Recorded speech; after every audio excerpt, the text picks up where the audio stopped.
अरे ये क्या? गौशाला में गाय के लिए मच्छरदानी लगा दी। अब मैं कैसे काटूंगी? ये आदमी तो बहुत चालाक है। अरे अब चिंता क्यों कर रही हैं? चलिए हम किसी दूसरे गौशाला में जाते हैं। बहुत समय पहले की बात है। माधवपुर नाम के एक गांव में केशव नाम का एक गवाला अपनी पत्नी रुक्मिणी के साथ रहता था।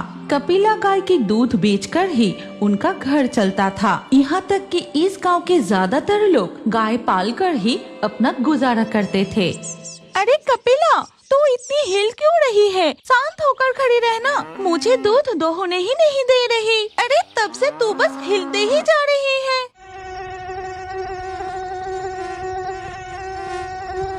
कुछ मच्छर उड़ते हुए आकर कपिला गाय पर बैठ जाते हैं। उनके काटते ही कपिला गाय जोर से हिलने लगती है। अरे तुझे क्या हुआ? जरा शांत होकर खड़ी रहना। अभी तक मेरा बाल्टी भी नहीं भरा। एजे, सुनते हो? जरा इधर आना।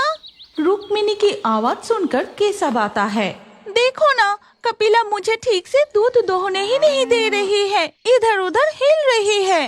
अरे कपिला को मच्छर काट रही है। मच्छर के वजह से वो इधर उधर हिल रही है। रुको, मैं मच्छरों को भगा देती हूँ। केशव अपने गमछे से गाय पर झापट मारकर मच्छरों को भगा देता है। फिर कपिला शांत होकर खड़ी रहती है और गाय की दूध निकलना भी हो जाता है। ये लो जी, मेरा दूध दोहना हो गया। अब तुम पड़ोस के गांव में जाकर घर घर दूध पहुंचा के आओ। हाँ भाग्यवान, मैं जल्दी से सभी के घर दूध पहुंचा कर आता हूँ। फिर केशव साइकिल पर दूध लेकर पड़ोस के गांव की ओर निकल पड़ता है और इधर कपिला गाय के गौशाला से एक मच्छर उड़कर सीधा जंगल के एक सड़े हुए तालाब के पास पहुंचता है। इसके बाद वो अपने मच्छर भूत के रूप में वापस आता है। मच्छरों की रानी मलेरिया चुड़ैल, मच्छरों की रानी मलेरिया चुड़ैल, मैं आपके लिए एक खुशखबरी लाया हूँ। सामने आइए मच्छरों की रानी। मच्छर भूत के बुलाने पर सड़े हुए तालाब में मच्छर चुड़ैल प्रकट होती है और उस पानी में खड़ी होकर मच्छर चुड़ैल कहती है, क्यों रे डेंगू, इतने हाँफते हुए मेरे लिए क्या खुशखबरी लाया है? प्रणाम मच्छरों की रानी मलेरिया। यहाँ से कुछ दूरी पर माधवपुर नाम के एक गवाला की गांव है। वहाँ घर घर में गाय है। हमें इस सड़े हुए पानी को पीकर नहीं रहना पड़ेगा। उस गांव में मच्छरों को पेट भरने के लिए कोई कमी नहीं होगी। क्या कह रहा है? चल चल, मुझे अभी वहीं ले चल। कितने दिनों से मैंने पेट भरकर नहीं खाया। मुझे बहुत प्यास लगी है। माफ कीजिए मच्छरों की रानी मलेरिया। पता है आज क्या हुआ? मैं कुछ मच्छरों को लेकर एक गौशाला में घुसा था। मेरा मच्छर गाय पर बैठे थे और वो गवाला उसके गमछे से सबको एक बार में मार दिया। मैं किसी तरह जान बचाकर वहाँ से उड़कर भाग आया हूँ। हाँ, तू सही कह रहा है। वहाँ अकेले जाना ठीक नहीं होगा। लाखों मच्छरों की सेना लेकर उस गांव पर हमला करना होगा। मैं मच्छरों के जरिए पूरे गांव को परेशान कर दूंगी। मुझे मच्छरों की सेना तैयार करनी होगी।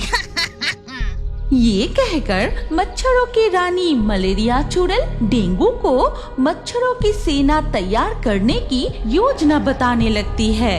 मैं जादुई शक्ति से काले बादल पैदा करके उस गांव में भेज रही हूँ।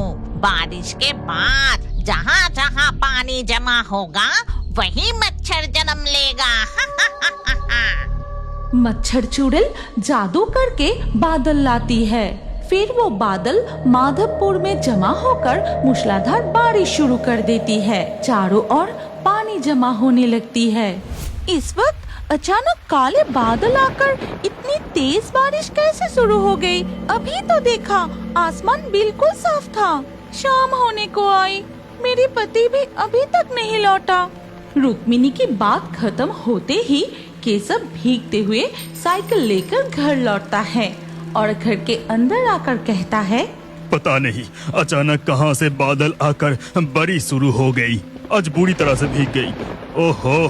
तुम पहले भीगे कपड़े बदलकर रसोई में आओ, फिर एक साथ खाना खाएंगे। हाँ ठीक है। बाहर बारिश धीरे धीरे रुक जाती है।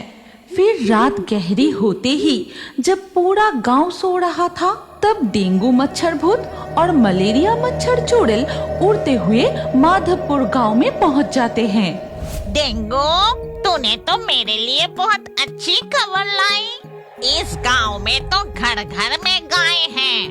मैं तो लालच संभाल ही नहीं पा रही हूँ। मच्छरों की रानी मलेरिया, आप अपनी लालच को संभालिए। हमें पहले असली काम पूरा करना चाहिए। अरे अरे, तू तो चुप ही कर। नाले का गंदा पानी पी पी कर मेरा मुंह ही सड़ गया है। चल, हम उस गौशाला में चलते हैं। लेकिन मच्छरों की रानी मलेरिया। कोई लेकिन बेकिन नहीं, चल मेरे साथ।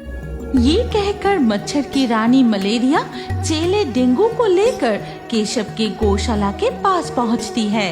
वाह, कितनी मोटी ताजी गाय है। इसे काटकर मैं अपनी पेट भरूंगी।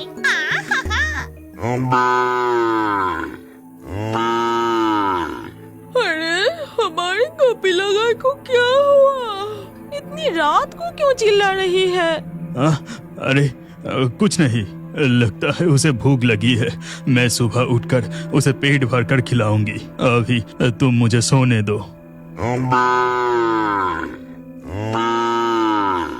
ओहो, ये गाय तो चिल्ला चिल्ला के मेरी कान ही खराब कर दी। रानी मलेरिया, लगता है वो हमें देखकर डर के मारे चिल्ला रही है। हमें छोटी मच्छर बनकर उस पर बैठना होगा।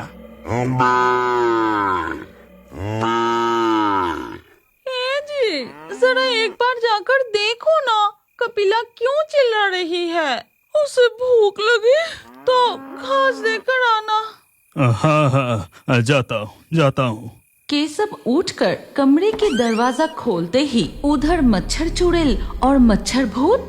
रानी मलेरिया, लगता है इस तरफ कोई आ रहा है। हमें जल्दी से छोटे मच्छर बनना होगा। हाँ हाँ, तूने बिल्कुल सही कहा। मच्छरों की रानी मलेरिया और डेंगू मच्छर तुरंत छोटे मच्छर का रूप धारण करते हैं। फिर उड़ते हुए जाकर कपिला गाय की पीठ पर बैठ जाता है। तभी केशव आकर कपिला से कहता है, इतनी रात को तुझे क्या हुआ? इतनी चिल्ला क्यों रही है? क्या तुझे भूख लगी है? रुक, मैं तुझे खाने को देता हूँ। ये कहकर केशव कपिला गाय को घास खिलाता है, लेकिन वो फिर से रंभाने लगती है।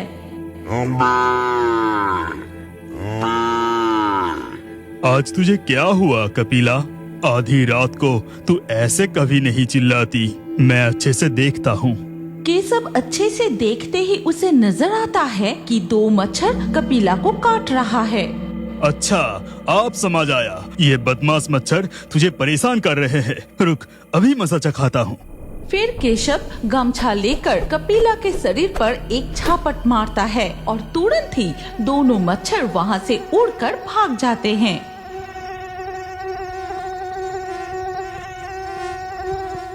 इसके बाद केशव कमरे में जाकर सो जाता है। इधर मच्छर रानी मलेरिया और चेला डेंगू मच्छर पास के एक बांस के जंगल में जाकर अपने असली रूप में आते हैं।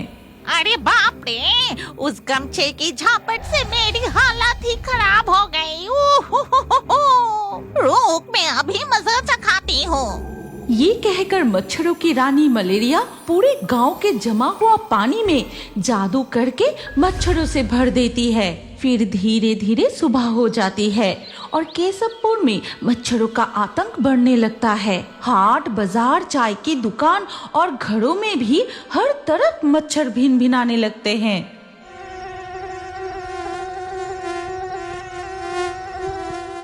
बाप रे बाप, पता नहीं अचानक इतने मच्छर कैसे बढ़ गए। मच्छर के काटने से, आवाज से बिल्कुल परेशान करके रखा है। अरे देखो देखो, वो मच्छर हमारी गाय को भी काट रही है। उस पर कितने सारे मच्छर बैठे हैं। हम तो मच्छरदानी में सो जाएंगे, लेकिन इसका क्या होगा? सही कहा, मैं गौशाला में गाय के लिए मच्छरदानी लगा देता हूँ। फिर उसे मच्छर काट नहीं पाएंगे।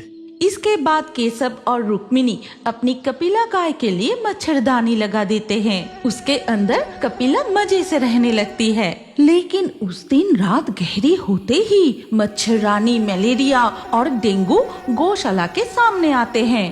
अरे ये क्या, गौशाला में गाय के लिए मच्छरदानी लगा दी, अब मैं कैसे काटूंगी? ये आदमी तो बहुत चालाक है। अरे अब चिंता क्यों कर रही हैं? चलिए हम किसी दूसरे गौशाला में जाते हैं।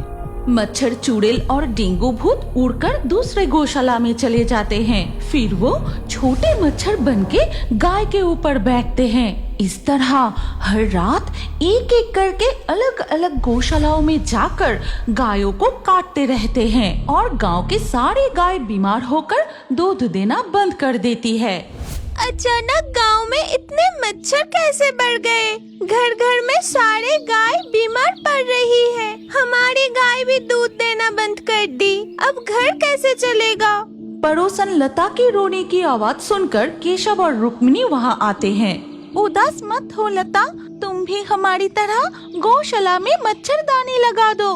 देखना एक भी मच्छर नहीं काटेगा। सिर्फ मच्छरदानी लगाने से काम नहीं चलेगा, हमें और सतर्क होना चाहिए। घर के आसपास जमा पानी को ढककर रखना चाहिए, नालियों को हमेशा साफ रखना होगा, तालाब और आसपास के पानी गंदा नहीं करना चाहिए, तभी ये मच्छर जन्म नहीं ले पाएंगे। दोस्तों, अगर आप मच्छर, चुड़ैल और मच्छर भूत की अगली कहानी देखना चाहते हैं तो अभी फेयरी टोन्स चैनल को सब्सक्राइब कर लीजिए और कमेंट में नेक्स्ट पार्ट जरूर लिखिए। अगर आप इस कहानी की अगले भाग देखना चाहते हैं तो कमेंट में नेक्स्ट पार्ट जरूर लिखिए और हमारे Fairy Tones Hindi Facebook page को अभी फॉलो कीजिए। अगर ये कहानी अच्छी लगी तो लाइक करके शेयर कर दीजिए।